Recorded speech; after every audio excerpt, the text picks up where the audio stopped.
I want to distinguish between daily self-induced discomforts and these larger discomforts of like going to the Arctic. I want to get to the misogyny theme and this idea of taking on things that are truly hard that you might not finish. But if we were to shrink this down to the morning, you wake up, you can scroll on your phone, or you can hop in the cold plunge, take a cold shower. These days, there's a lot of discussion around doing the cold shower has numerous benefits. Wakes you up, dopamine, norepinephrine, but also it kind of sucks. Nobody likes cold water.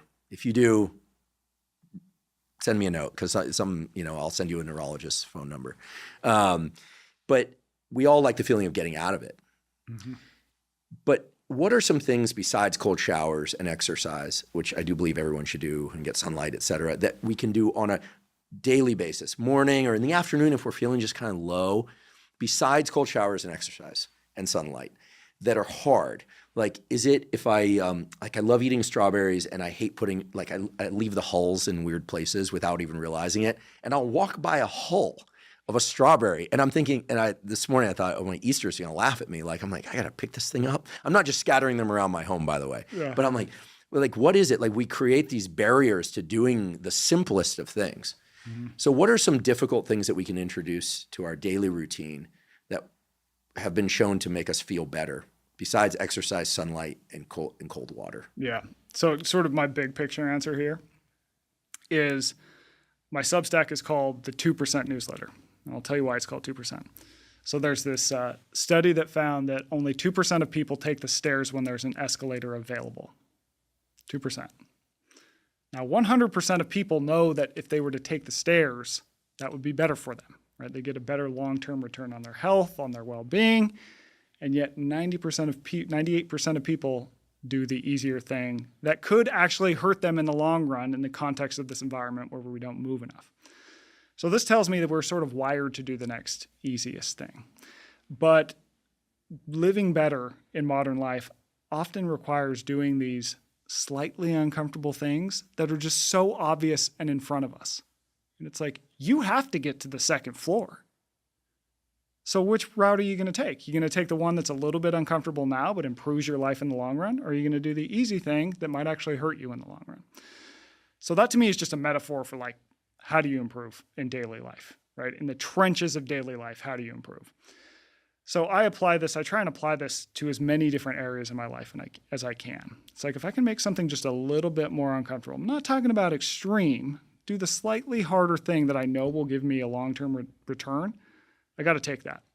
So for me, it's like, okay, if I'm in my office, go through some examples, and I have a phone call, I could sit here and take the phone call, or I could pop in my headphones and I could go for a walk and I could take that call while walking. I would say for the vast majority of phone calls, unless you're like talking to the CEO, your big boss, right? Maybe sit behind the computer for that one. But like, you're getting in all these steps that are going to be beneficial. And steps are one of like the metric that is most correlated to better health. Like, people just need to generally walk more. And that's an easy way to do it. It's like, you got to take the call. Might as well get some steps in as you do it. Right? Things like that. Things like, could you even just carry your groceries at the grocery store? You get the basket, you're carrying stuff. You're getting in this like low load of carrying that's going to really help with back health, strength, all these different things. Even things as simple as like, I'm going to park in the farthest spot away. Like, people roll their eyes and go, that's so obvious. Yeah, everyone says that. It's like, okay, but no one actually does it. And if you look at just non-exercise activity thermogenesis, NEAT, this is basically a dorky way of saying all the movement in a person's life that isn't dedicated exercise. That often outweighs the benefits of exercise in many studies. Certainly by calories burned. Also, some data suggests even health outcomes in the long run. There's some Mayo Clinic data that says that, people who just move around a lot more in their daily life, they're burning like 800 calories just from moving around, this incidental movement. It's like running 8 miles or something if you do some really rough back-of-hand math, right? And so I think looking for those opportunities, even beyond exercise, something like, so in The Comfort Crisis, I write about the value of silence, for example. We have increased the world's loudness 4-fold as human beings. And yet silence is actually pretty good for us in this context of noise. So you put someone in silence and like, yeah, it's a little uncomfortable at first. People will generally report being like, oh, it's so quiet. This is weird. A little weirded out. But as time goes on, people tend to calm down. And it's sort of like a nice reset. And so can you even go, hey, like I go into my office and I just start blasting music immediately. Like most people keep the TV on, who keep the TV on all day. It's not that they're watching it. It's that they just need noise in the background or else they feel weird. But if you can sort of cut that out, even though it's a little bit hard at first, it's probably going to improve you over the long run. And like, how can we apply this to different areas? I did a post. It's called the 2% Manifesto on my Substack. So I'll link to it in that link I mentioned. And it lists a bunch of different ways. But I think it really is. It's just like this mindset shift. Like, how can I take this thing I have to do and maybe make it a little bit harder and get a benefit? And once you start to stack those things up, like things start moving, things start changing. Yeah, I agree. My trivial example about the strawberry hulls, which I always put like next to the bowl of strawberries, and they'll just sit there. This is actually really beneficial for me because I do that too. And my wife, Okay, wife goes, what kind of psychopath does this? I'm going to be like, well, there's two of us now. At least two of us. If you are a strawberry hull, a non-throwawayer, definitely put a comment and we'll start a support group. It taught me an important lesson though, because it's less about the strawberry hulls than noticing the feeling of resistance. Like, what is that? And then recognizing how trivial that resistance is, but how pervasive it is. So like the things that we resist doing. Like I've got the making the bed first thing in the morning down. I've got the morning sunlight thing down. I've got all that stuff down, but it's the little things that we can get away with not doing for a while that I think are the ones that really erode this, whatever this circuit in our brain is that you're talking about. And I do want to talk about brain circuitry a little bit, but I don't think we have a name for it. And because it's a little bit of willpower, it's a little bit of tenacity, it's a bit of reflection. But what I'm getting to here, forgive me because I'm stumbling through this a little bit because it's something I'm just arriving to in this conversation, is that there's something about the contrast between prior experience and current experience, where we could say level of discomfort from 1 to 10. The more uncomfortable something is in our prior experience, the better the next phase of life is going to feel, whether or not it's hours or days later. As you said, a month, you go to the Arctic. Mm-hmm. For how long were you there? 33 days. So more than a month. And you got a month of zenned out, blissed, Super Michael to you and to everybody else, right? And then the crazies start to slowly work their way back in. Starts to work its way back in. And I think that this is a microcosm for a lot of things about nervous systems. They adapt and so forth. So when I think about the examples you gave, and I love the one of taking the stairs, I always think when I travel, I'm going to sit a lot. I don't like to sit too much. I always feel better when I've moved a lot. So I'm farmer carrying my luggage of big supplement bag, hence the secondary screening and the security. And then the stairs are a great opportunity. So we can reframe, right? As humans, we can reframe, tell ourselves that things are good for us. But it's these areas where we experience a lot of resistance to ourselves, I think, that are the most challenging, as opposed to resistance to the world. As you point out, the world isn't lacking opportunities to walk on a call or take the stairs. It's all around us. But it's that internal kind of like, right, shift towards what's more comfortable. What do you think about the more psychological things, like God forbid, reading a book in paper form, mm-hmm, as opposed to listening to it? And I love audiobooks, but forcing oneself to read, having the phone out of the room, read something difficult, like a hard book. Like if I want a really good hard book, I ask Mark Andreessen for a book recommendation. Yeah. Usually I have to go find the book from a special bookseller because some of these books are hard to find. And then I open up the first page and I go, well, I knew he was really smart. He's one of the smartest people I've ever met. I've met a lot of smart people, but this is really challenging. And then I have to just start lathing through it. And it reminds me of being a PhD student and learning about the nervous system for the first time. And that stuff feels so good when we find a nugget of understanding. Yeah. And get through it. Yeah. But so in the cognitive domain, in the emotional domain, do you intentionally sit down with your wife and go, let's have a really hard conversation so that we can have a really great weekend? Do you do that? Do you do this in all areas of your life? Well, I'm definitely not perfect. My wife and I actually, we go on very long walks, and that's where all the magic happens.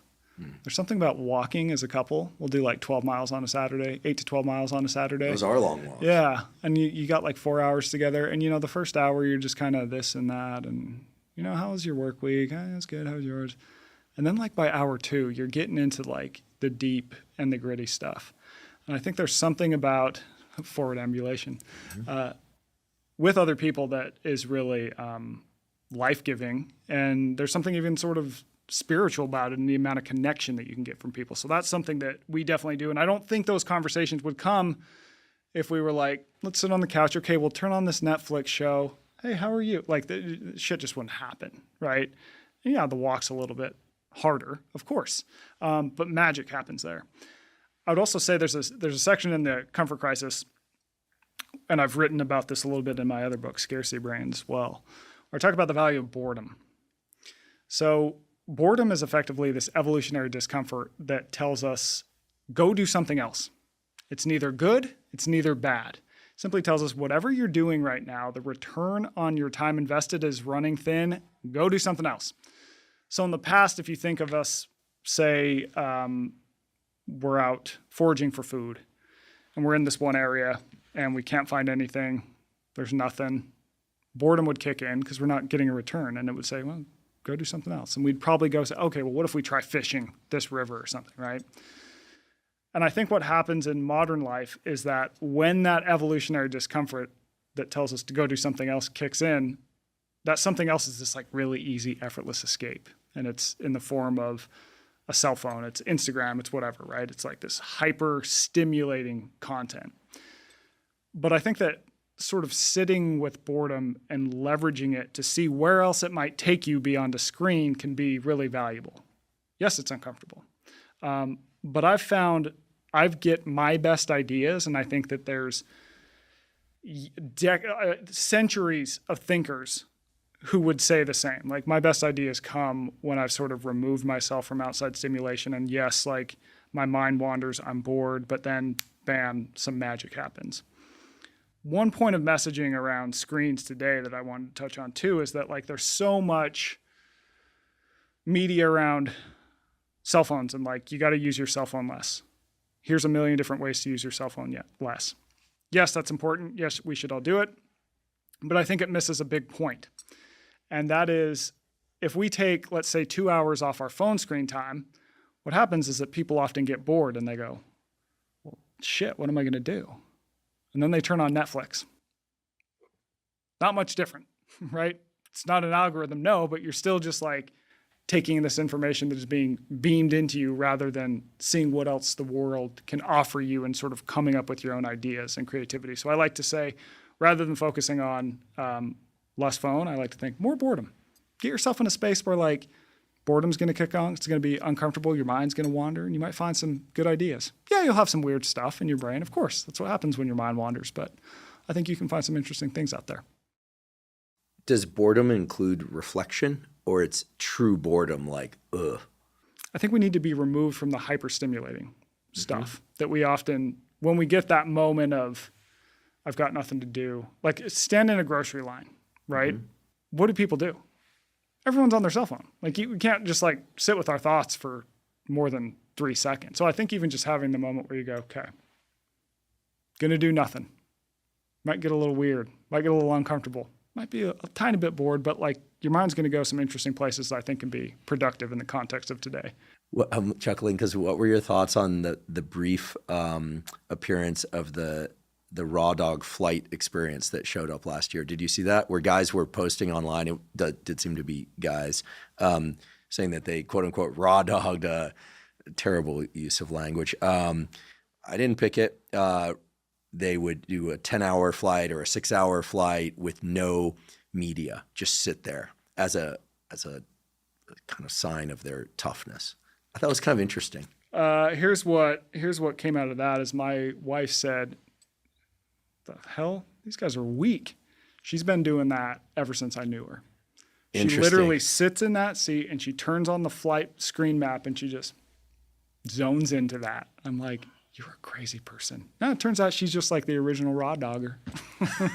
I love it. That was not the answer I expected. Yeah. That trend kind of came and went. Yeah, came and went. I think that and there's a performative element to that, right? And so it was kind of became a performance for the algorithms and whatever. Where it's I think maybe we need to get a little more nuance behind that and put some thought into it. It's like okay, if I'm not on my screen, like how am I going to use this time? Can I use it to go sort of deeper into my thoughts? And I do think people need time, especially when you're trying to chew off big ideas. Like I've found that a long walk where I don't take my cell phone, it's like I need that.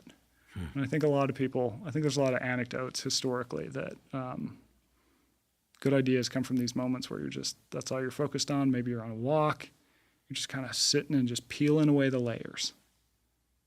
Not easy, but worthwhile.